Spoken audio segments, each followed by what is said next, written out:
kamida mawaanicda iyaga kibirka isla weynanka iyo qabka qalbigaaga inuu ku jiro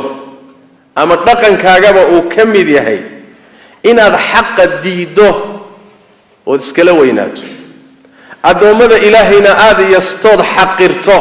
oo hoos u fiiriso tilmaanta hadaad ku tilmaaman tahayna wacdiga iyo waanadu ku anfici mayso quraankuna wax kugu biirin maayo الله قرآن كريم كله سأصرف عن آياتي الذين يتكبرون في الأرض آياتها يجوحن كله حين يوم كدويا كوا دول كدحدي سإسكو كبريو إسلوي وإن يروا كل آية لا يؤمنوا بها مر هدين لقو الليحيو آيات كستهدين لقو تصه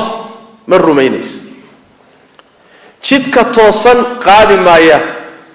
jidka xun markay arkaanna waa qaadayaan sababtu maxay tahay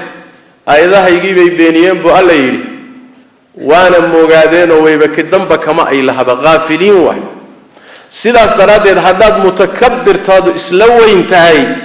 isla weynidaasi waxay ka hortagaysaa oo diidaysaa intifaacsiga